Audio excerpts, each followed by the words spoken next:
working on 2 or 3 projects. She's working on lifestyle, and then she's working on something she's working on. Doing a great job. That's good.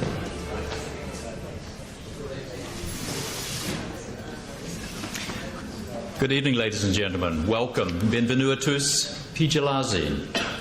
We begin this evening by acknowledging our presence in Mi'kma'ki, the traditional lands of the Mi'kmaq people. We are seated and stand in lands that are governed by treaties of friendship between Mi'kmaq and Maliseet peoples of this region and the British Crown. My name is Rob Summerby Murray. I'm the president of St. Mary's University. And on behalf of the Canadian Centre for Ethics and Public Affairs, I'd like to thank everyone for joining us tonight, both here in the auditorium, as well as those who are joining us via live stream. SACEPA, the Canadian Centre for Ethics and Public Affairs, is a non-profit organisation co-founded by St. Mary's University and the Atlantic School of Theology in 2002. SACEPA believes strongly that how we live matters and is committed to enhancing the relationship between scholars and their academic research and the interests of the public and its appetite for credible, thoughtful dialogue. In a time when moral discussions are increasingly difficult to have, SACEPA is well placed as an organisation that creates the space for public conversations about the ethics of everyday life. The 7 Deadly Sins is a reasonably 7-part series exploring the personal and collective consequence of our thoughts and actions as we continue to grapple with these age-old temptations. Over the course of the next several months, with special gratitude to the Halifax Central Library for the use of this beautiful space, SACEPA will explore current issues of the day under the themes of lust, greed, gluttony, envy, pride, wrath, and sloth. Perhaps I will recite that again. It runs off the tongue. And you may wish to take notes in terms of checking off some of those 7 deadly sins. As an organisation mandated to focus on ethics, the objective is to look at where our moral compass sits currently on these issues. If you missed part 1 of the series on lust, the program can be viewed on the SACEPA YouTube channel. Tonight, in part 2, we're talking about greed. And in particular, if greed is good, how much is too much? I want to turn things over now to our moderator for this evening, Dr. Cathy Driscoll. Dr. Driscoll is the acting chair of the Department of Management in the Sobey School of Business at St. Mary's University. She has been a professor and a scholar of business ethics at St. Mary's for 23 years. She is also the current scholar in residence at the Canadian Centre for Ethics in Public Affairs. Please join me in welcoming Dr. Driscoll.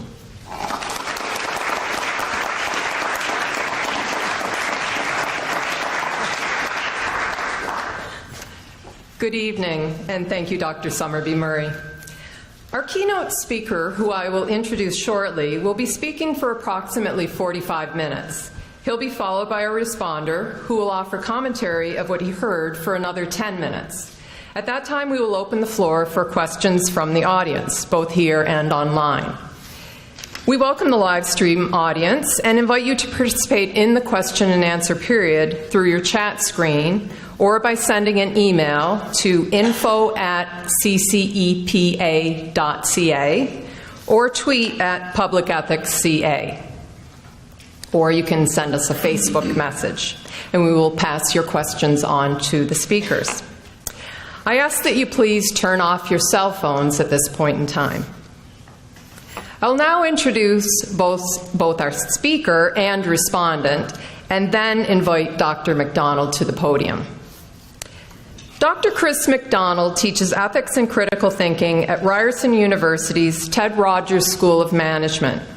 A philosopher by training, he is chair of the Law and Business Department and director of the Ted Rogers Leadership Center.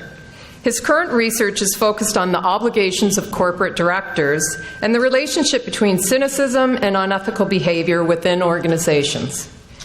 He has published widely in practical and philosophical ethics, and for more than a decade has been author of the award-winning The Business Ethics blog.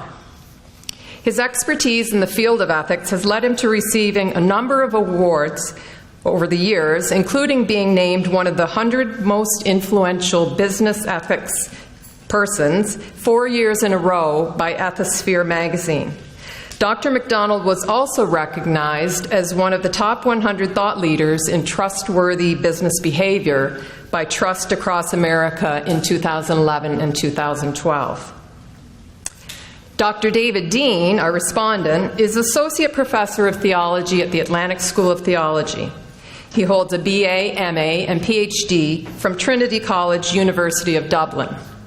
He is a former research fellow at the Irish Research Council for the Humanities and Social Sciences.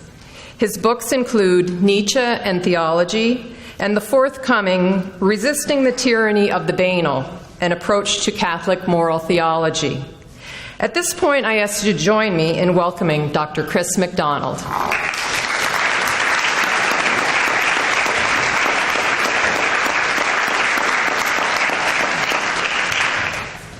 Thank you very much, Cathy. It's good to be back in a town where I lived for over just about a decade, I guess, and we were discussing earlier that thank you to the Canadian Centre for Ethics and Public Affairs. I think I was the first visiting or scholar in residence at the back in 2003 or so. So it's nice to be back. So although it's a real pleasure to be here tonight, I will point out that I have the rather unenviable task of speaking constructively about something that is pretty much universally reviled, greed. And to speak about greed in a way that doesn't devolve into a tired sermon about the evils of excessive attention to one's own self-interest. And so I'm going to spend some time tonight saying relatively nice things about greed, or something akin to greed. But I'm going to start with my punchline, one that will be a relief to some of you and surely disappointing to others, and that is that greed isn't good. But maybe not as bad as you think, either. Now, I could have given this talk a title that signaled that I think greed is bad. I could have given it just the title, Greed is Evil or something. But that would have been pretty boring, and you might not have shown up, and maybe I'm just a little bit greedy for an audience. But my goal this evening is, as philosophers say, to problematize greed, to complexify it, and to make it more of a question mark than it typically seems. So in particular, I'm going to encourage you to entertain two ideas. One is that greed isn't as often the right explanation for bad behavior as we tend to think it is. And the other is that greed, and everything resembling or approaching greed, isn't always irredeemably and in every case an entirely bad thing. Now, we could, of course, simply define greed as evil. When you say, what is greed? You say, well, it's the evil lust for money, right? Or it's the evil desire for more and more. But I think we would lose sight of something interesting. We would be presuming too much by defining it simply as evil. And so I think it's more interesting to sort of leave that door open and explore. So the first thing I want to point out is there's some flexibility in the language here. We want to talk about, or at least keep in the back of your mind as I go forward, the question of whether when we say greed, we always mean greed. Because sometimes along the edges, greed bleeds into mere self-interest, or the zealous pursuit of self-interest, or the avid pursuit of self-interest. But those aren't exactly the same things, but sometimes we say one when we mean the other. And we should also open up at least the possibility that sometimes greed is about wanting more for me, and sometimes what looks like greed is about wanting more for someone else. And that might still look to third parties like greed. But let's talk for a minute about the significance of greed, because I think of all the, talk about greedy, I think of all the 7 sins, I got the best one to talk about, right? So I feel sorry for the other 6 speakers, because I got the good one. And the reason is that greed is really kind of the sultan, or maybe better, the kingpin of the sins. Because after all, what is gluttony? It's just greed for food. What is envy? It's just greed for something other people have. What is lust? It's greed for the pleasures of the flesh. Pleasures of the flesh. You can tell that's not a phrase I say often. What is pride but a greed for praise and adulation? Right? So there's a sense in which greed is kind of a theme. It's not just one of the sins. It's a theme that weaves itself through many of the sins.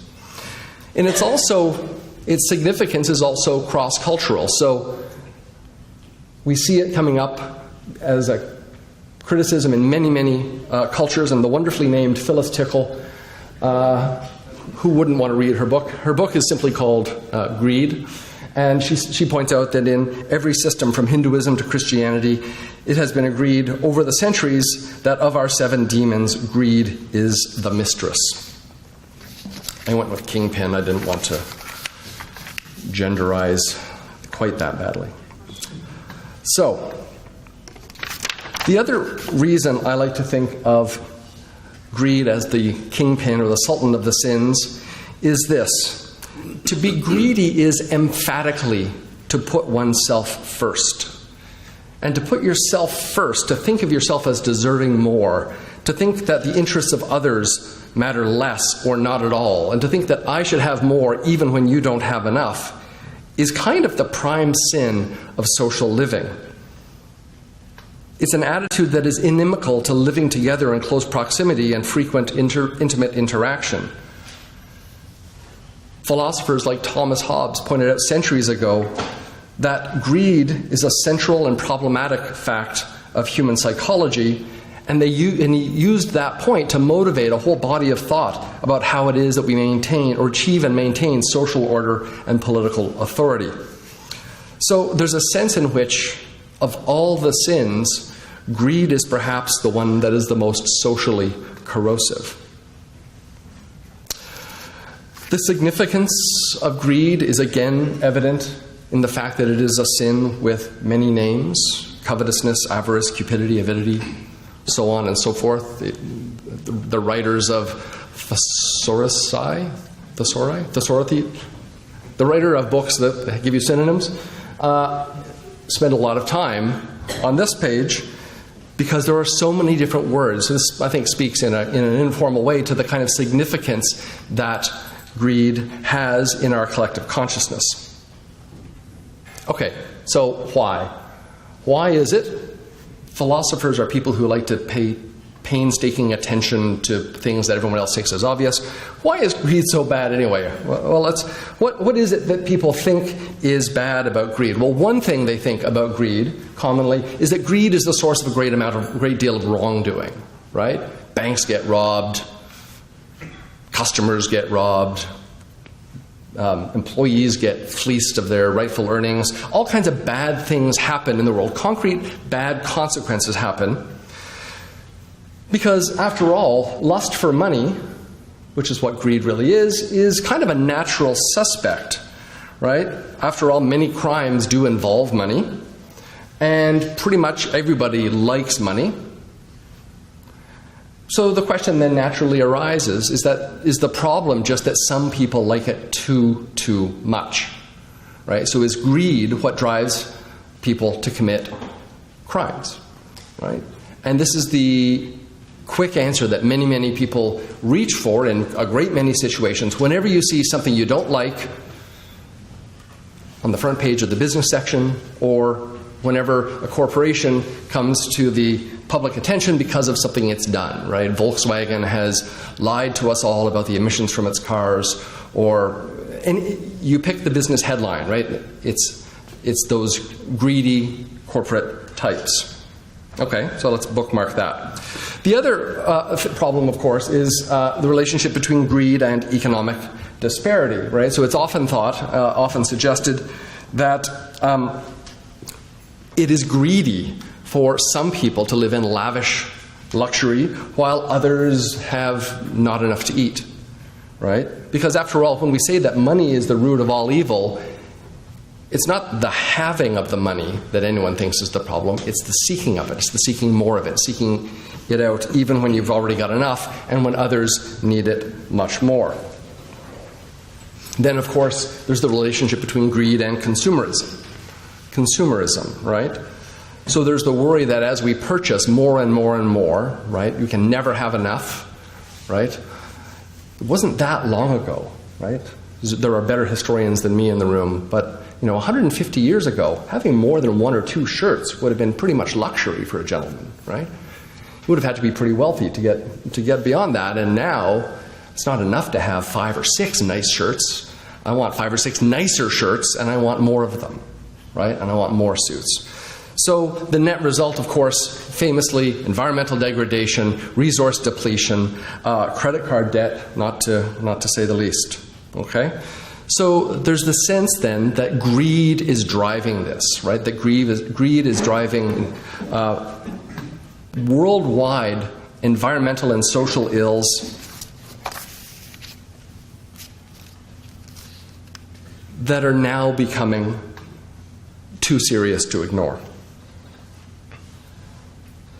Then, of course, there's greed and commerce, right? So we see things, I've sort of already touched on this, but we see things in the world of commerce that we don't like. We tend to pick on greed. So think of the practices of payday lending, right? So a payday lending place that will on payday, you go to them, or the day before payday, right? I'm too lucky to not have had to use these places, right? That's part of the irony. Will lend you money basically at what once upon a time would have been called rates equivalent to usury, right? Extremely high rates that you would never be charged at a reputable bank. And so the accusation is that these companies are greedily squeezing money out of people who can least afford it. Okay? Price gouging, right? Think about the big pharmaceutical company that tries to squeeze as much money out of the sick as possible. Right? A life-saving drug is a golden opportunity to make more money for our shareholders, to greedily increase the size of the corporate coffers at the expense of the sick and the desperate. Okay, so those are the smoking guns, right? Those are the reasons we get worried about greed. These are the reasons that probably greed has so many names, right? And plays such a dominant role in our moral vocabulary. But what I want to do next is kind of, as I said, problematize this a bit and ask whether greed is always, every time, on balance, an entirely bad thing. So is there, on the other hand, a place for greed? Well, for one thing, you have to start by, or I'm going to start by, pushing back a little bit on some of the charges that are laid against greed. So take, for instance, the thought that greed is responsible for a lot of crime, and a lot of financial crime in particular, a lot of white-collar crime. And I'm going to point to an argument made by a friend of mine, a philosopher named Joe Heath, who teaches at the University of Toronto.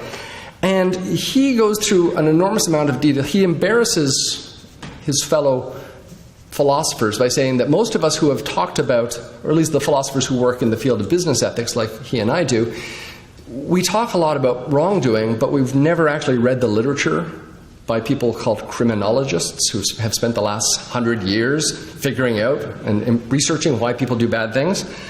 And it turns out a lot of our guesswork about why people do bad things is actually not very sound academically. And so Joe has done us the favor of reading this vast literature in criminology and poking some holes in the folk theories that people like me had used in the past. And one of the folk theories that he pokes a hole in is this notion that it's all about greed, right? So when you see financial crime, it's because someone was greedy.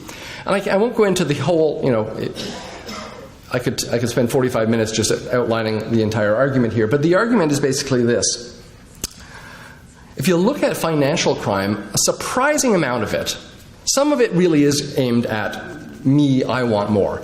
But a surprising amount of it is actually aimed at the advantages of others, right? So sometimes you have people committing financial crimes on behalf of shareholders who are going to benefit much more than they are, which is weird. It's still a bad thing, but it doesn't look much like greed. There's also a significant amount of financial wrongdoing that isn't about gains, but about avoiding losses, right? And this is actually consistent with what we know about the psychology of gains and losses. which is that psychologically gains pale, our love of gains pales in comparison to our fear of losses. So people will commit crimes much more readily to avoid a loss. And you see some of that pattern in financial crimes. And then finally, much white-collar crime is committed by people who really already have kind of plenty, and though they might still be greedy for more, that next million and that next million is worth less and less and less. There's only so many Ferraris you can buy, only so many villas in France you can buy. And so it doesn't actually look like greed is a very good explanation. And so in some, criminologists have said that actually, when it comes to figuring out why people do bad things, greed is not a very good explanation. And so they talk more about things like the role of rationalizations and the psychology of wrongdoing. But greed clearly plays a role, but it's not the big one. It's not the answer to the question of why people do bad things. We can also look at a couple of examples from the world of commerce and ask whether they are as readily identified as a wrongful form of greed or not. So, everyone know who this is? This evil face has been on a lot of, you've all seen him probably in the newspaper. He's a guy named Martin Shkreli. He's the world's most hated CEO. Right? He's the CEO of Turing Pharmaceuticals, and he's the guy who decided it would be a clever trick to buy up a drug that is primarily used to treat infections in patients with HIV/AIDS, to buy it, and it's the only drug in its category, and to raise the price by 5,000%. Like not 3% cost of living, not 20%, not double the price, but raise it by 5,000%. Okay? So he became for a while, over the last couple of years, kind of the poster child for greed. Now, this is an extreme example, okay? Nobody's going to defend, at least not me. Somebody can, if you want to defend him during Q&A, fine, I'm not going to. But there's a more thoughtful set of arguments about other forms of things that look like price gouging, right? Which says, look, one of the things, so imagine, some of you don't have to imagine, you remember Hurricane Juan, for example, right? I was here for that one, right? You know when things get hard, when power goes out, when your freezer is starting to turn to mush, right? Suddenly you say, actually, Juan was a good example, right? This is summertime, the food's all going to go bad. What does a bag of ice cost? I don't know, at Sobey, it's like $3. What if a clever person drove a truck from here to wherever the closest place that wasn't affected by the storm and brought back a truckload of ice? You want a bag of ice to save the food in your freezer? $20 a bag, just for you. That's called price gouging, and it's illegal, right? But there is some thoughtful argument that says, look, one of the things about this is, well, for one thing, he had to drive a truck to Antigonish to do this, right?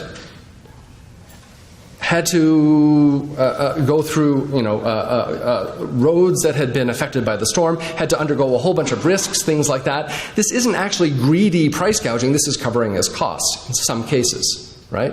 The other thing that charging $20 a bag for ice does is it says to all the other enterprising young folks with trucks, go buy ice. You can charge $20 a bag for it, right? So in other words, the information that you can get away with charging $20 for ice probably means that within a few days you're not going to be able to charge $20 for ice anymore, because ice is going to start flowing into your local stores. So, what does raising the cost of a drug 5,000% tell other... This is kind of the limiting case. This is the extreme case. If you can charge 5,000 times more than you could before, right? It went from pennies a pill up to hundreds of dollars a pill. What does this tell the rest of the pharmaceutical industry? You should be investing in this area. We desperately need new drugs in this area. So I'm not defending Shkreli, but there is a silver lining to that, which is in the longer run, it may convince more companies to invest in an area where we desperately need investment. So the bottom line here is that greedy price gouging, as much as we don't admire this particular gentleman, can serve a role. Okay, what about the other example from the world of commerce? What about payday loans? Well, it turns out when people have looked at the economics of payday loans, most payday loan outlets charge rates that barely cover the cost of the loan defaults, right? They're not wildly profitable. the kind of people who are unfortunately most often using payday loan places, on average, there are going to be lots of counterexamples, but on average, tend more often than the average citizen to default on those loans. So the high interest rate is just cost recovery. And P.S., most often they're serving customers that regular banks won't, right? So there is a percentage of Canadians, right? And it's something like 3%, only 3% of Canadians who don't have bank accounts. In the U.S., it's in the teens. It's like 17% or something of Americans who don't have bank accounts. They literally have nowhere else to get services, right? And so the payday loan places are providing a service that no one else is willing to provide them at all. So, greedy, quote-unquote, payday loan places may be actually serving an important role, despite the way it looks from the outside when you see the number in front of the percentage sign for the interest that they charge. The other thing to say about greed is that there are some really useful systems we all enjoy, systems that we benefit from, that rely on greed. Now, I've got a bit of a footnote here. I'm a professor. Professors love footnotes. Greed or something close to greed, okay? So again, don't cleave too closely to any particular definition of greed, because as I said, if you just define greed as being evil, then no system has any good use for greed, because it's just evil. But if you open up just a little bit to talk about the zealous pursuit of self-interest, I'm going to argue, as others have before, that some really useful systems rely on some form of something like greed. So the world of commerce is the most obvious example, right, where the pursuit of profit. Now, back in 1705, a philosopher named Bernard Mandeville was perhaps the first, or one of the first, to point out that private vices, as he argued, including greed, could yield public benefits, right? So the fact that there were people out in the world of commerce building things and innovating and providing services to get rich was a source of economic growth for their communities. He said it in kind of a crass way that wasn't very subtle and that irritated a lot of people, but he gets credit for being one of the first people to say this in a clear way. Adam Smith, later in the same century, said, well, yes, kind of, private vice can mean public benefits, but the means matter. How you do it matters, right? So the difference between the merchant and the mugger is how they get your money, right? The mugger just takes your money. The merchant says, I bet I can figure out exactly what they would like to buy, and then they go about trying to meet your needs.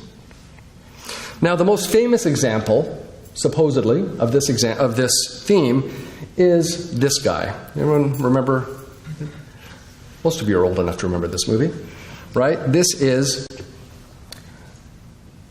Michael Douglas as the Wall Street tycoon Gordon Gekko in the 1987 movie Wall Street, right? This is not the latter-day imitation. This is the original Wall Street from back in the day. And the only thing that anybody remembers from this movie, basically, is that Douglas's character, Gordon Gekko, got up in front of an audience and loudly, proudly proclaimed that greed is good. Now, a couple of things to say about that, and it's actually a widely, I wrote about this on my blog a few years ago. It's a widely misunderstood speech. Now, the character, Gordon Gekko, is an evil man. He's a bad dude, right? He is not a nice human being at any level. But the speech itself, right, if it's taken as he's just saying on Wall Street it's okay to make as much money as you want for its own sake, that's not quite what he was saying. For one thing, the actual line, he didn't say greed is good. He said greed, for lack of a better word, is good, which already is a little more interesting, a little more complicated, right? Because he's not quite sure he really means greed, because he knows greed is, after all, kind of indefensible. But he says greed, for lack of a better word. Now, the other interesting thing is the context, right? If you saw the movie, you may remember that he was a takeover king. He was a guy who would find struggling companies. He would come in, buy up a bunch of the shares, get control of the company, dissolve the company, and sell off its parts for more profitable purposes. Okay? Now, the speech he was making, he was standing with his back to the board of directors. right, and to the senior executives of the company, and he was talking to the shareholders, right, the people whose pensions were invested in the company, right, people whose financial fate rested on the success of this company. And he said, what I'm here to do is I'm here to take this company away from these bozos who have been mismanaging it. They're lazy, they're bad at their jobs, they're overpaid. I'm going to take this company away, sell off its parts, and guess what? As shareholders, you're going to make money. So I'm greedy, you're going to benefit from it. Now, as I said, he's still not the poster boy for goodwill and charitable intentions, but he was pointing out something slightly more complicated than what he's normally accused of having pointed out. Right? Greed was good in this particular context because his zeal for money was going to help a bunch of other people. So, more generally though, this claim is ludicrous on the face of it, but more generally, there are certainly going to be situations in which zeal, you could say greed, for profits can drive businesses to innovate, to make better products, to reduce waste, right? Walmart, for all the criticisms it receives, is one of the most environmentally progressive big companies in the world.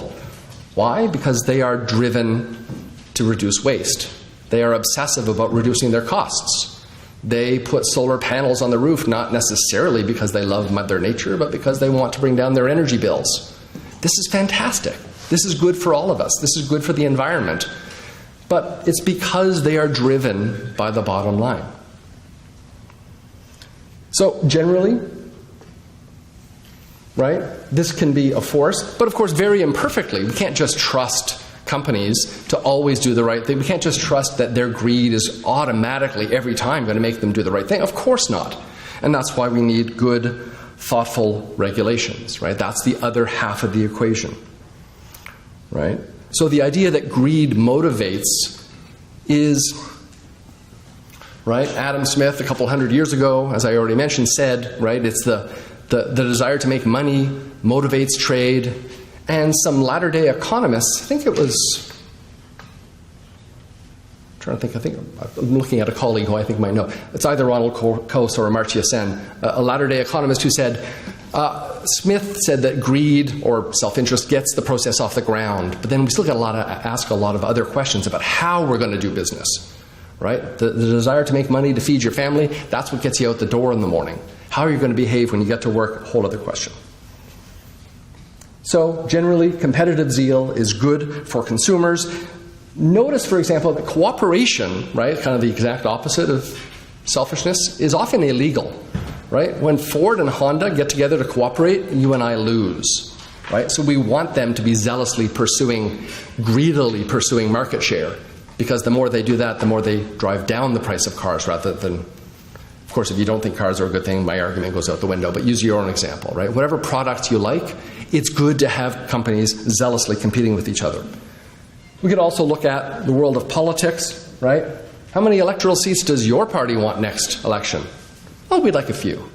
No, you'd like them all, right? And the fact that your party wants them all and my party wants them all means we're going to have a vigorous political debate. We're going to have a vibrant election, which is a good thing for the province, right? Good thing for the nation. What about sports, right? Why can't they all just learn to share? Why is it that one team wants to have the puck all the time, right? It's a much better game, right, when they zealously compete. We don't want them sharing, right? Now, of course, competitive games, though I think they need greed of a certain kind or something close to greed, again, the language can be slippery, but it needs greed within limits, right? And so, again, I point to the work of my friend Joe Heath at U of T, who has written about this eloquently, about the way we might think of ethics in the marketplace as being akin to sports, where we're glad that they're out there vigorously competing, but we need some rules to make sure people don't get hurt. So even though we want zealous pursuit of profits in the marketplace, we also know that competitive games need norms and rules to limit the effect of greed. So, for example, teamwork is important, right? I want you vigorously competing, but not with the guy at the next desk. I want you guys to work together. You're a team, and that's really important both for our joy as workers, right? Both for the quality of our work lives, but also for the productivity of the organization. And we also, of course, need ways to protect bystanders, right? When zealous pursuit of profits means we dump garbage in the local ravine rather than paying what we're supposed to pay to have it taken to the landfill, that's very bad for the rest of us. So,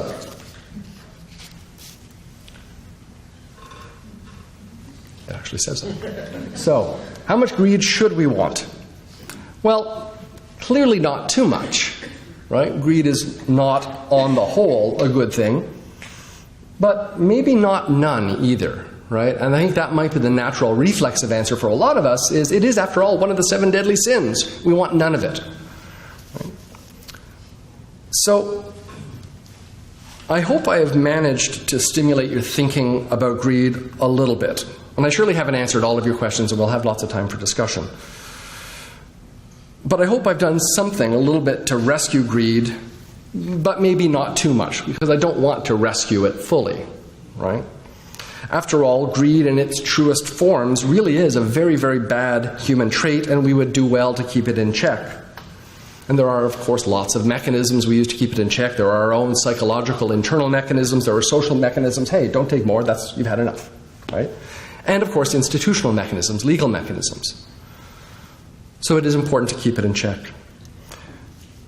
But when we see things we don't like, saying it's just greed or they're just greedy, when that's offered as an explanation of human motivation, it's often just wrong, and it's always boring.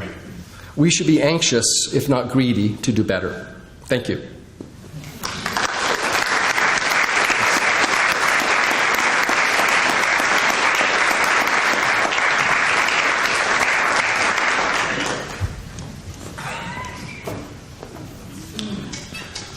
Thank you, Chris.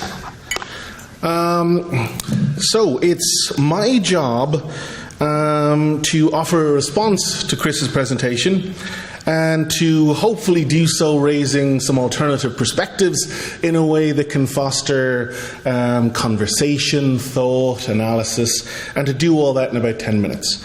And I'll try. Chris began by saying and promising that he wasn't going to offer a tired sermon on greed. And so what I'm going to do for the next 10 minutes is offer a really tired sermon on greed, a Jeremiah. Chris did a wonderful job in complicating our natural reflexive rejection of greed, and has really done, I think, what is central to the modern capitalist project, which is to try and harness our inherent self-interest, to try and harness problematic forces in us, but to try and legislate so that we can control them and we can make them work. And I want to suggest that that's a bad idea. I want to suggest that this is a fundamental pathology in the modern capitalist project, and that we need to resist it. Chris also began by mentioning Phyllis Tickle, and mentioning the fact that for Tickle, every single religion, Christianity, Buddhism, Hinduism, Judaism, Islam, all identifies greed as a problem. But there's one more element to it too. They all see that we can engage in practices, and not just religions. Aristotle is the same thing, Plato. That we can engage in practices, and these practices can shape us towards being less greedy. These practices can shape us to try and become different kinds of things in the world. And that's what I really want to talk about, because one of the core problems with greed, and when I speak about greed, I'm speaking about a desire for more than we need in a world which is marked by finite resources. And therefore, I'm going to consume more in a world where others are going hungry. I'm going to spend ridiculous amounts of money on my children at Christmas in a world where people are starving to death.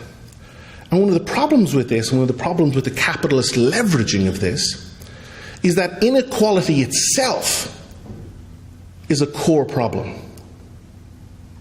Okay? You may have heard about the Capuchin monkey experiment.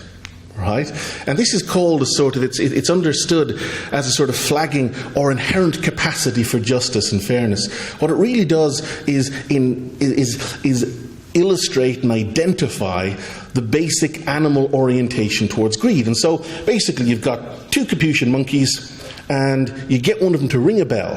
And every time he or she rings the bell, you give him a wee cucumber. Capuchin monkey eats the cucumber, happy, very happy. Then his buddy next door, he rings the bell and he gets a grape. Now, Jimmy Monkey in cage A is perfectly happy ringing the bell and getting his cucumber until he sees Billy Capuchin Monkey in cage B getting a grape. And then he loses it. Then he says, no, I'm not ringing a bell. And he'll actually take the cucumber and throw it back in the face of the person doing the experiment. Because there's nothing inherently wrong with cucumbers. But if you've got a cucumber when he's got a grape, all of a sudden you're unhappy. I saw this myself last week at Halloween. And it was just a terribly Augustinian moment. Right? My eldest daughter, Sophia, she comes in, proud as punch, big, massive bag of candy. And she is walking in like Conor McGregor. Like proud, just strutting her stuff, cock of the walk. And then all of a sudden, her other sister comes in, Cora, with this bag that's 3 times as big. And all of a sudden, Sophia just plummets. She's devastated. All of a sudden, her candy is just like ashes in her mouth. Now, this speaks to the fundamental nature of the human person. That we are competitive. That we do want more than we need. Gregory of Nyssa says, I am myself a grasping thing. And what we do in modern capitalism is we assume that this can't be changed. You know, Hobbes, Immanuel Kant, these are thinkers which are informed by strands of reformed thought. Kant, for example, is informed by someone like Calvin, who assumes that we're just like this, and there's nothing we can do about it. So the challenge becomes, as we've seen a wee bit tonight with Chris, how do we sort of taper this? How do we temper this? And so Kant solves the problem. He says, so in a world where people are fundamentally greedy, they fundamentally want to do harm to each other in order to compete for resources, how do we make it so that they act like they're good people? And so he writes in a famous essay called On Perpetual Peace, and he says that, you know, Chris may want to punch Jessie because she's fundamentally a weak person. But we establish a system of laws and rules which says that if Chris punches Jessie, she'll go to jail. And so because Chris is a fundamentally weak person, he won't punch Jessie. You see? So we turn our greed against us. We turn our selfishness against us. Because she will act as if she was a good person, despite the fact that she's not. Now, this is the gamble that we undertake in modern nation states. We say that we will use the rule of law to try and curtail this thing. And I want to suggest that as we stand on the precipice of environmental catastrophe, as we see greater and greater, and I'm completely sold by Thomas Piketty's understanding that inequality is increasing and will increase, as we stand on this precipice of environmental apocalypse, that this has failed us. Our great gamble in Western modernity that we can harness problematic human orientations in the service of building a society has led to nuclear arms races, has led to the terrors of colonialism, has led to environmental catastrophe. It hasn't worked. Chris's attempt to temper and file down the talons of human greed and capitalism, we've been trying that for a while. And it doesn't work. And so what I want to suggest in the 95 seconds I have left is that tired old sermons might not be really problematic. It might be okay to think, here is a person, David Deane, who is greedy. What are the practices? What are the things that David Deane can do in a community by himself, which can hopefully shape him to be an ontologically different thing? How do we not say, a wee bit of greed is okay, let's try and harness this. Instead of saying that, say, okay, greed is fundamentally problematic. How can I undertake practices to reshape how I desire, to reshape my neuroplasticity so that I can become less greedy? Instead of tolerating it and trying to harness it, what's wrong with, as all religious and many philosophical traditions have done for thousands of years, how do we wage war against this fundamental problem in the human condition and seek to overcome it? Thank you.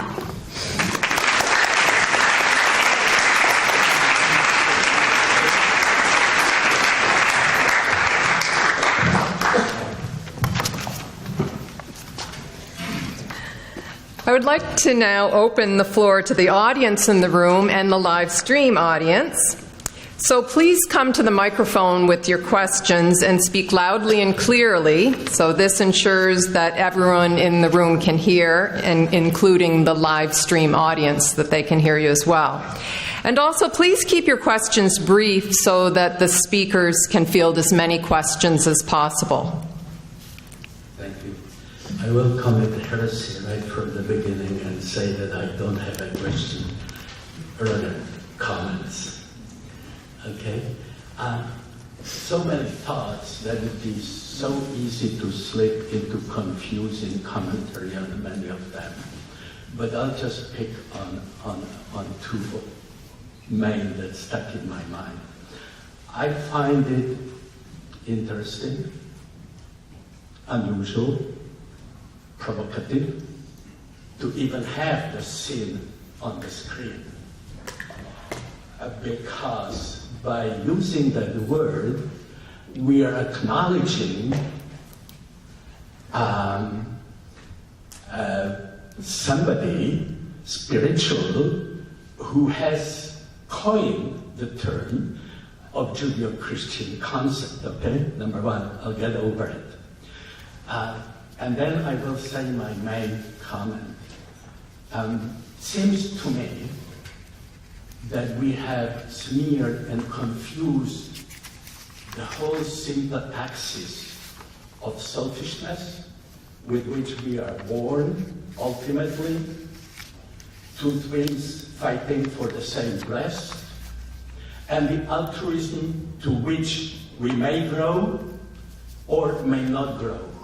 And I will call it greed, call it selfishness, self-centeredness. Regarding how do we deal with it, my friends, and there may be a lot of young people listening to this, we can philosophize, we can smear, we can stretch, and we can make it a complex philosophical presentation. But the matter is very simple. Are we going to be better than insect or not? Because the hive of bees need to cooperate and submit to a bigger plan to survive. Okay, so maybe our speaker... I will finish that. And if that's the case, some old religions have some good stuff in it.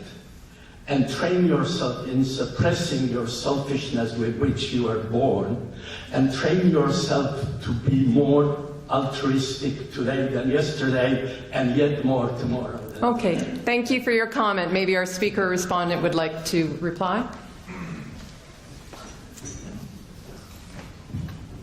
I think I'll just say I think it makes perfectly fine sense to talk about sin in a non-theological context. I mean, I think like lots of words, angels, demons, we use them in a way that is extracted from a religious context, and some of us are going to keep using them in that way, and others we still are able to have a fruitful conversation. Though we don't necessarily have to tie them. So I don't ground my thinking about sin or greed in particular in any kind of theological tradition, right? I want to put forward arguments that are open to everybody in that sense, right? Catholic in the old-fashioned sense, open to all. Did you have, no, okay. Just a word from my tradition. Alan Dershowitz says we need more chutzpah in the world. And I'm going to take the chutzpah right now to say that I think my tradition has, in one word and one sentence, about 2,000 or 3,000 years ago, what exactly you said right now. When it says in Genesis, God created, when it says, "Vayitzer Adon," it has two goods for creation. According to the rabbinic interpretation of that, there is the good inclination in people, and there is the bad inclination in people. But it calls them both good. Now, the evil inclination is a sort of obedient energy. It leads to greed. It leads to lust. It leads to seeking honor. But that's okay as long as it's guided by the good inclination. It gets in alignment. The whole rabbinical tradition talking about all that in detail. That's one insight, just one word there. Also, you have to the fathers, it says, if I am not for me, who's going to be for me? If I'm only for me, what am I? Throw it out and do whatever you want. Thank you. Thank you. Okay. Do we have another question from the audience? We have an online question here. The question is, why assume the person who gouges is gouging to harm another, but instead maybe self-gain separated from harm? Would you like to? Yeah, I mean, I guess if I understand the question right, it's a hard thing with an online question, so I can't ask for clarification. Why a person would gouge? Right. So, that's the interesting thing about the very word gouging, and the best person I know who's written about this is a philosopher in the U.S. named Matt Solinsky, and he starts by pointing out. He says, "Look, as soon as we use the word, price gouging, it already just has the badness built right into it, because it sounds like you're trying to hurt someone, right? I'm intentionally trying to gouge you, whereas maybe, as this person says, maybe instead, maybe self-gain just doesn't have anything to do with the harm. Now, ignorance of someone else's harm is, of course, itself a problematic thing, right? If you are unintentionally hurting someone, that can be bad. So I think, we shouldn't assume, that price gouging is intended to hurt anyone. I think at best it's careless, or not at best, at worst it's careless. But there are these circumstances where there is kind of a limited defense of it, because it's, even though it's got tragic consequences, the laws against it can actually themselves do more harm than good in some cases. Did you have anything to add, David? Not directly in relation to price gouging, but I'm a little bit leery of the overall grammar. Your colleague who looks at criminology and things like this. One of the things which I think differentiates many modern approaches from the kind of approach that I would take is that if there are finite resources, then excess and lack are fundamentally interwoven. So, for example, you might think of the medieval understanding that the world's resources are like a pizza. Someone gets a bigger size, someone else is going to get a smaller size. And so, as Marx himself notes in Capital, that one of the fundamental driving principles of modern capitalism is the idea that we can make more, and so it's a rejection of finitude. And so therefore having more does not necessarily lead to less. And so many of our differences in approach are predicated upon that core understanding about our resources finite. And from my perspective, yes, but from many perspectives which fuel a capitalist logic, no. Okay, we have another question from our live stream audience. What happens when one person tries to not be greedy, but the systems of society encourage it? That's great. Sorry. No, please.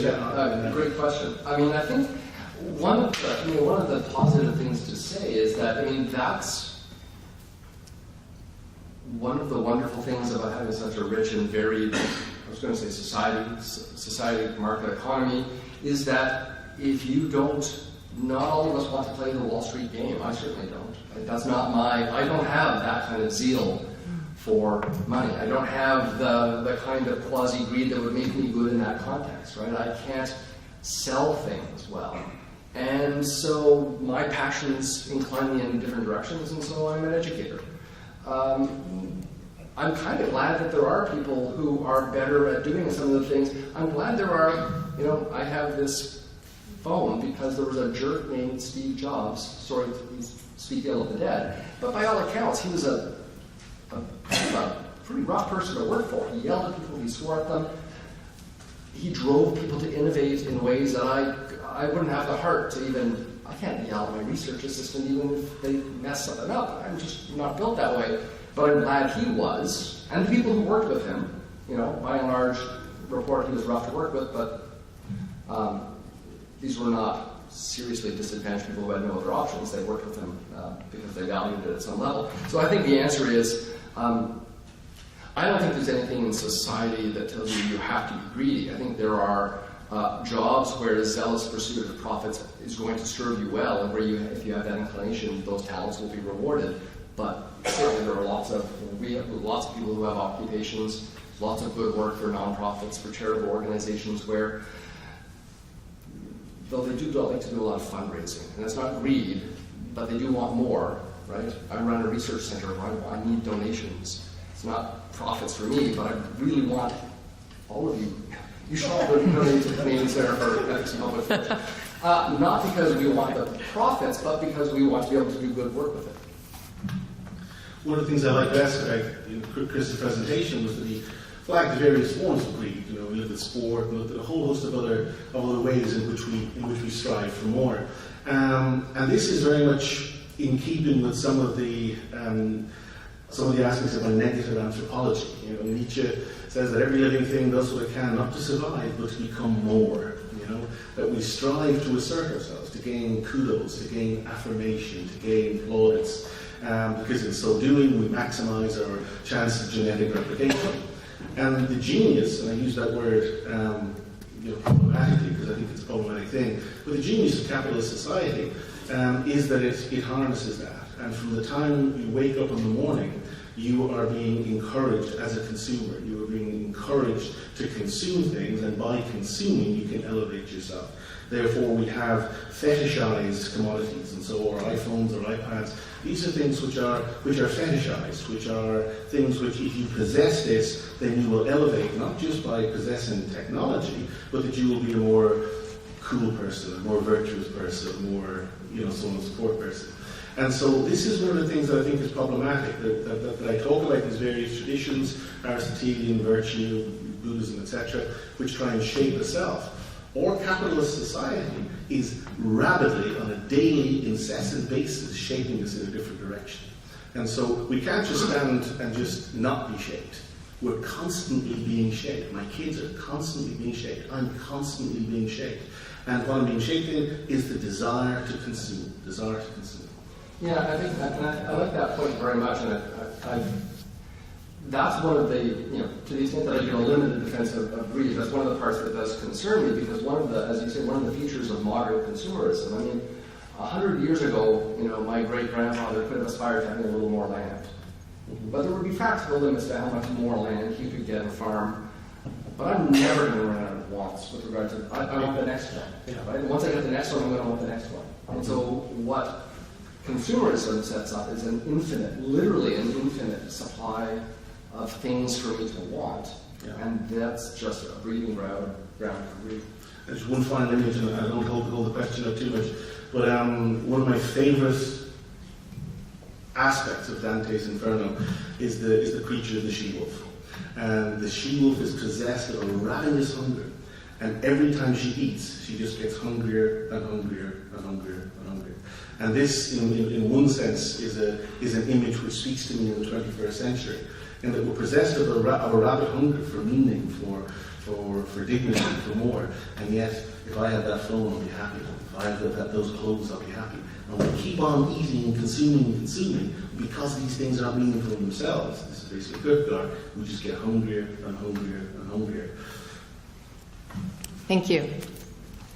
A question I have is, do you think that human beings are born greedy, and some then learn not to be greedy, or they're influenced not to be, or is it acquired?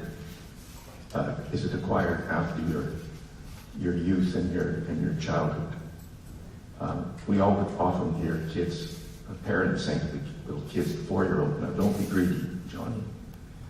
Let Judy have some of that cake too." Thank you.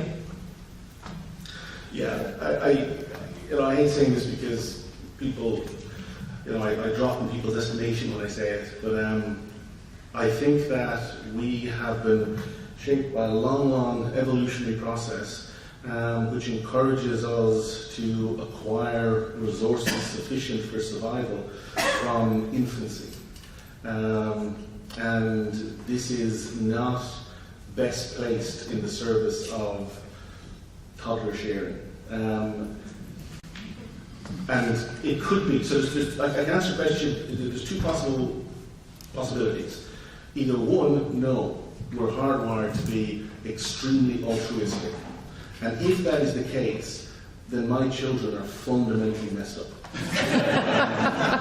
Because I've got two children, they're Irish twins, separated by 13 months. And they compete in ways that makes I just get chills. I've seen it happening. Now, over time, I think that can be shaped. And again, so much of this is like, we wouldn't be here today if our ancestors didn't grab stuff and eat it and and do stuff like that. So it's part and parcel, and it's not necessarily all problematic, but it's something that I think we need to constantly work on, and we need to develop practices for shaping different kinds of cells. To my mind, and again, it's another difference between modern approaches. You think of the whole Voltaire-Rousseau infatuation with the wild child who was perfectly altruistic. I don't buy it for a second. I think all I would add is that I'm generally not inclined towards theories of original sin. So I would like not to. It's not just my impulse, is that I don't want to say that children are just inevitably born greedy, having that sin on them to begin with. Having said that, that's just my impulse. This is really a scientific question to some extent, and it's one where you've got the wrong scholar here to answer that question. There is a question, right, that this is to some extent a question that could be studied, is a question of human psychology. And so I think I think it's interesting and could be useful to think about it and to watch your world through that lens. I think it's also something where you want to say, look, we could actually not just guess about it.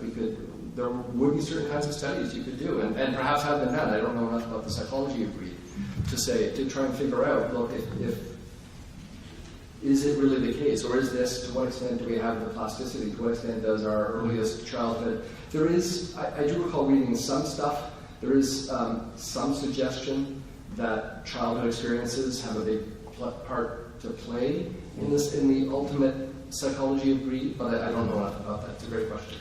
Yeah, and I think we also have many fundamental orientations to cooperation, and we sometimes seize on studies which show this and say, hooray, we're fantastic. But when we look at the form of cooperation takes, we see troops of chimps banding together to attack and cannibalize other troops of chimps. And so even many of our fundamental capacities to form teams are very, very close to sectarianism. So for me, I think, I would agree with Chris in this regard, that these things are not fundamentally problematic by themselves, but they need to be shaped, because if they get out of sync, then we have significant problems. I'm going to just move to a question from the live stream audience. So this one's specifically to David, and then we'll go to this gentleman's question here. So, David, what are some specific concrete ways in which to say enough is actually enough?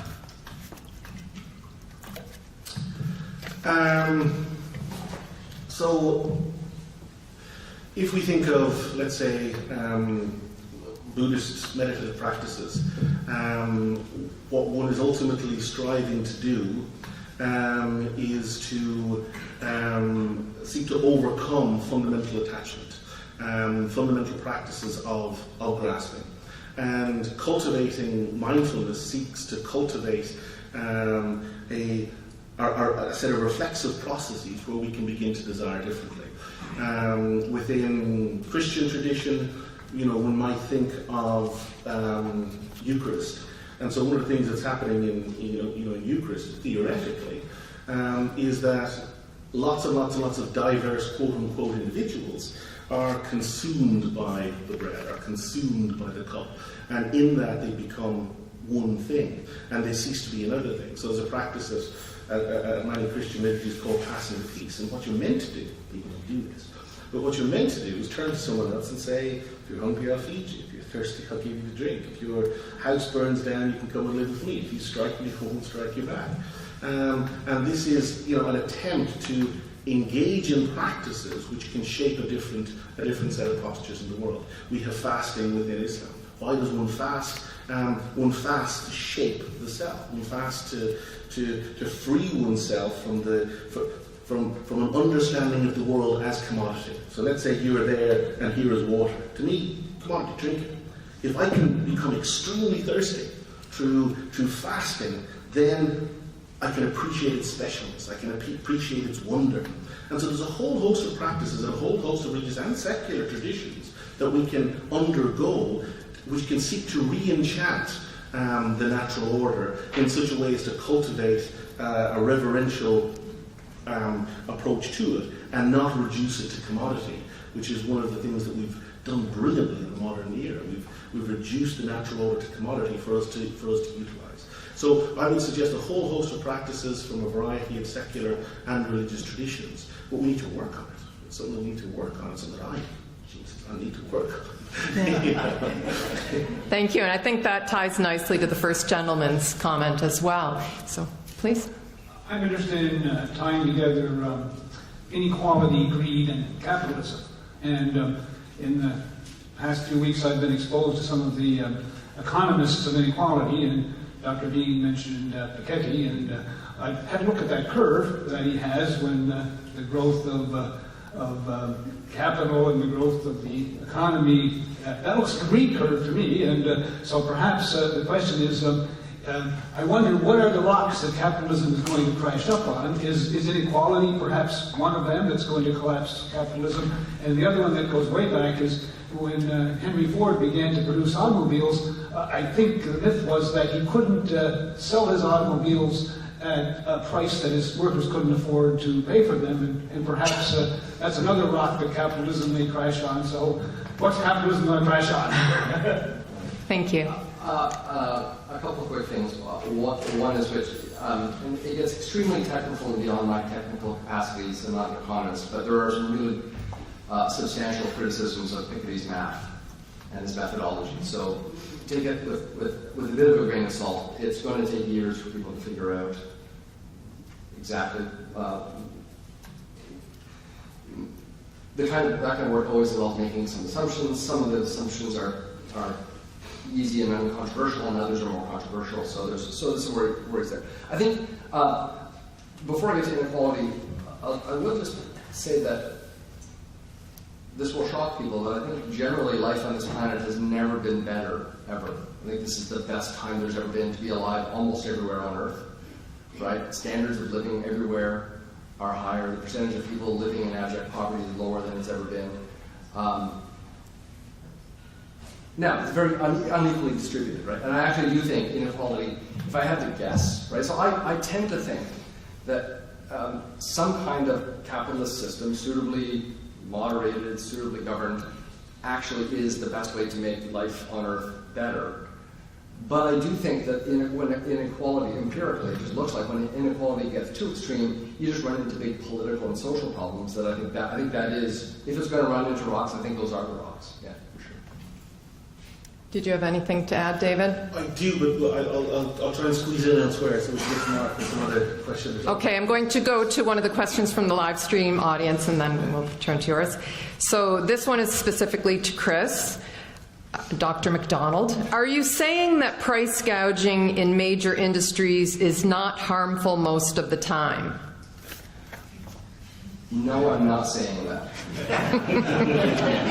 I'm saying true price gouging is relatively rare, for one thing, so there's not like a lot of examples to talk about. There's the everyday kind of price gouging on batteries and ice and things during natural disasters, and that's illegal, right? And it's usually, but the price gouging laws are almost always written in terms of, in the wake of a natural disaster, you can't raise your prices by more than 20% or something like that. Price gouging specifically in sort of the pharmaceutical industry example, no, I don't generally think that's okay, though I think it's actually kind of hard to describe in very precise terms, right? Once you look at both the micro effects and the longer-term effects in the industry, it's hard to state very clearly exactly what's wrong about it, other than our revulsion at the guy that was on the screen. And so price gouging, other than that, I'm not sure what kinds of examples to look for. I think lots of things. I feel like I saw two students in the hallway the other day. They were sitting in chairs in the hallway at the business school, and they were eating their food. And the guy was eating, and the guy said, "How's your food?" And the other guy said, "Oh, it's great, but they really gouged me on the price." And I couldn't understand, why did you buy me if you feel like you were gouged? I mean, you're in downtown Toronto, there's lots of places to eat. So the short answer is no. The longer answer is you need to look more at what the examples are and whether they really ought to be counted as gouging. Please. Greed is an interesting word that tends to, or has a tendency to circle around money, or needs or wants, or imbalance, maybe of wants over needs. But I think the saying is money is the root of all evil. But I understand the origins of that, or the love of money is the root of all evil. However, money essentially is a made-up, though it's tangible, it's a made-up thing. How would greed itself be tempered if the world did not have money? I think we'd find other things to greed for. I think we'd find greed for land, greed for other tangible signs of wealth and power, and our economies would collapse and society would be much worse off otherwise, because we know money is kind of how we make our economy work. It's part of the infrastructure. It doesn't have to look like money, doesn't have to. You need something to play that role. Otherwise, you can't have. Nobody has ever had an efficient, large-scale economy that's successful with like a high standard of living. It doesn't have something like money. Yeah, Foucault tells an interesting story of during the Auchan regime. It is fashionable for the aristocrats to have faces that were alabaster white, and that was considered attractive and beautiful, and it was desirable. And in Foucault's reading, this is because it's an agrarian society, and so all the workers are in the field, and so they're kind of this colour, And so by having alabaster white faces, they were basically saying that we have a higher status, we are loftier, we are more powerful. And then Foucault notes that with the Industrial Revolution, so many of the agrarian workers flood into factories, and in their faces start to look this colour. And so the aristocratic people and the well-to-do people start to take holidays by the Riviera and sunbathing and things, And so these totemic things, commodities, money, and things of this nature, I think they are totems of something else, and it is and the something else is not bound to them. And I think it's the something else that we need to work on primarily, in my opinion.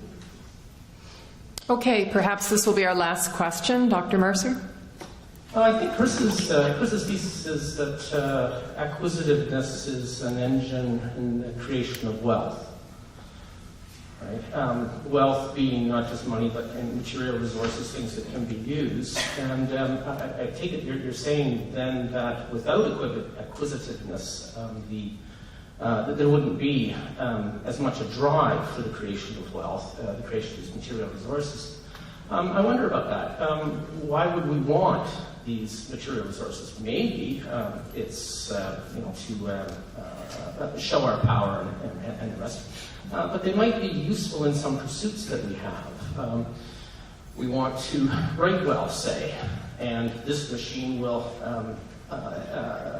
is better than that typewriter. We want to practice medicine.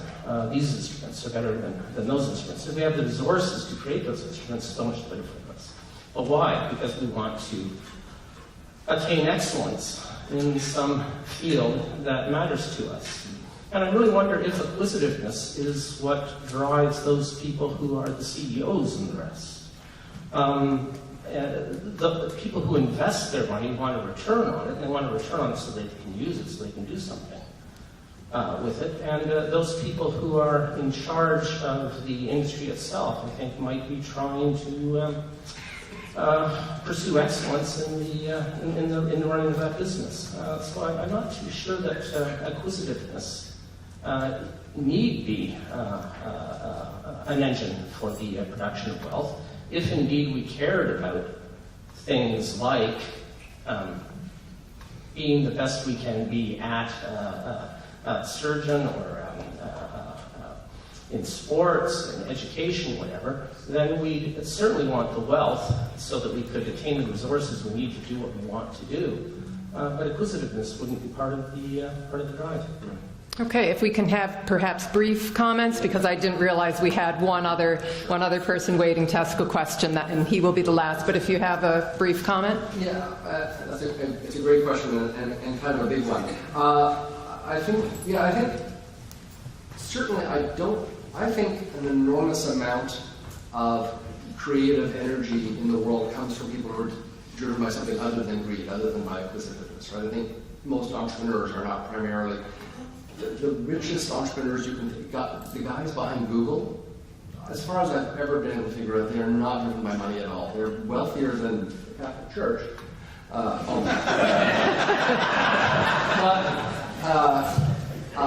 But not driven primarily by greed. They seem to be primarily driven by the want to organize the world's information and put it at your disposal.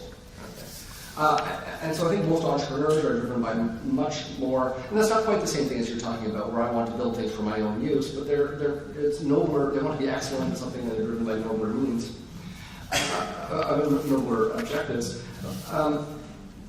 But I think to keep it brief, I'm actually kind of happy with these alternative hypotheses, right? I mean, I tried to suggest that there may be a role for greed in some places, but what I don't want people to say is, those Google guys, those filthy rich Google guys, they're just greedy, right? They got that way because they wanted to. No, it's way more interesting than that, right? And they're probably happy that they are both multi-billionaires, but that's not what's driving them. So you don't want to say, every time you see someone getting rich or something, you don't want to say that it's because of the greed.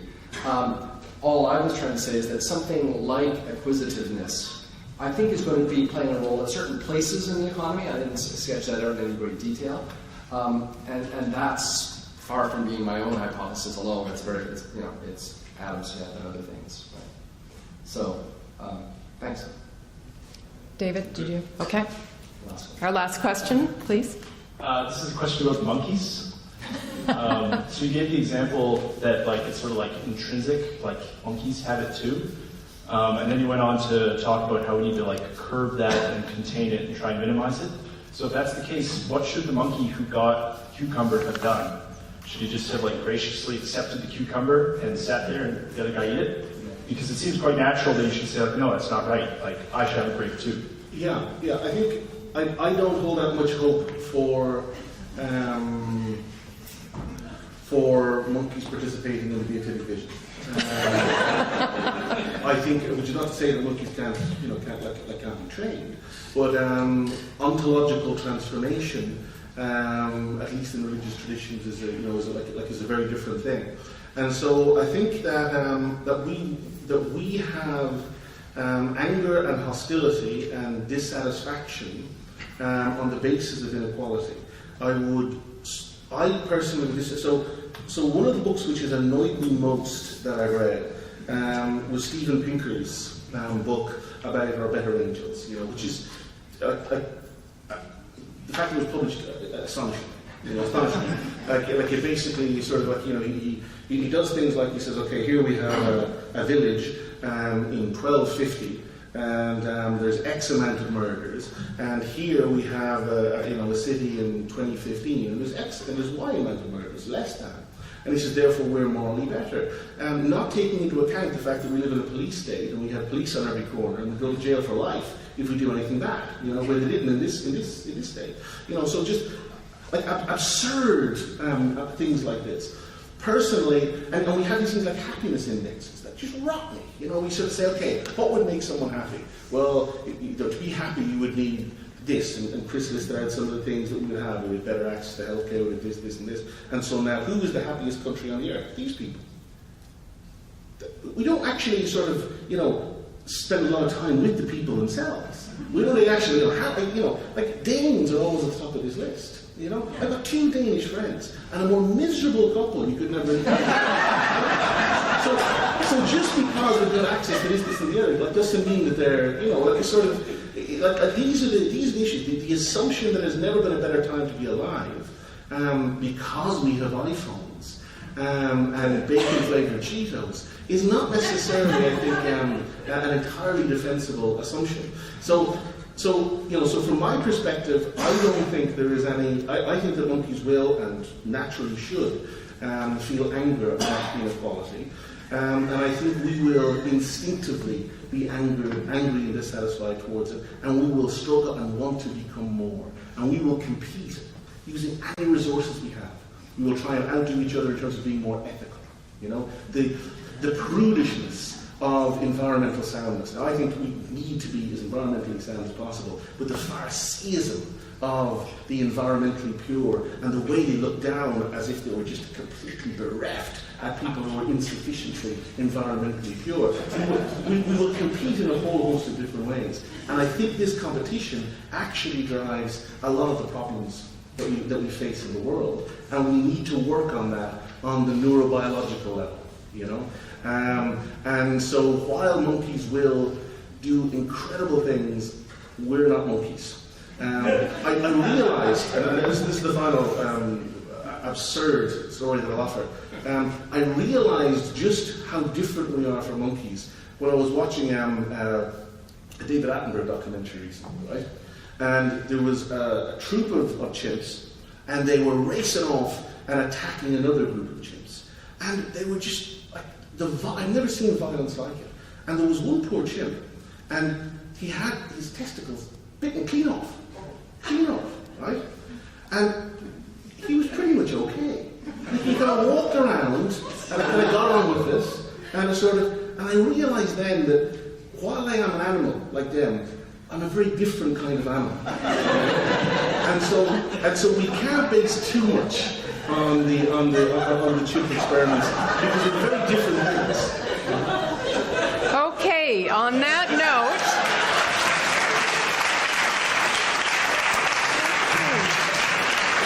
are you okay? Okay, so our speaker has helped us to see how the concept of greed is possibly multifaceted and multi-layered. Its complexity is perhaps best revealed when it is connected with other sins, such as pride, lust, or gluttony.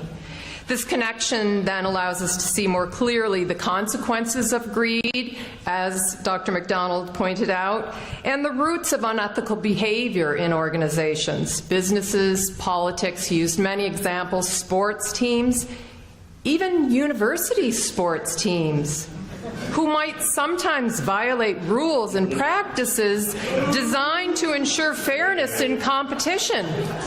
Just saying.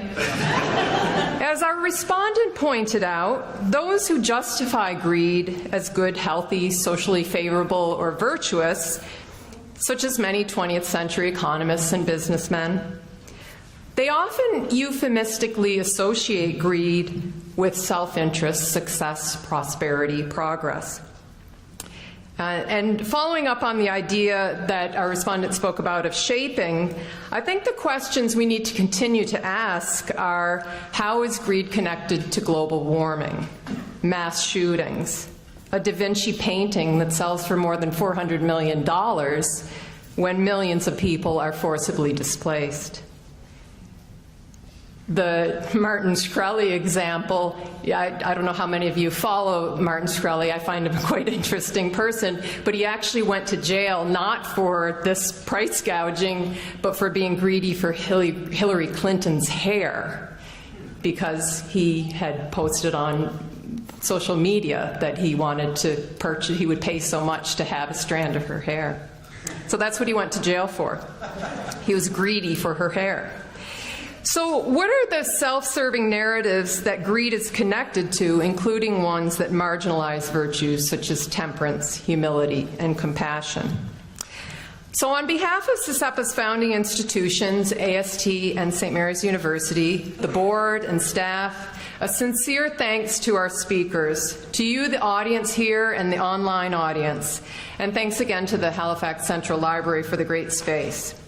I encourage you to please fill out the evaluations on your chairs, because it's an important way for SESEPA to be able to learn what works best. And also visit our swag table outside the doors, and there are free copies of previous programs, and remember that you can watch these programs on YouTube.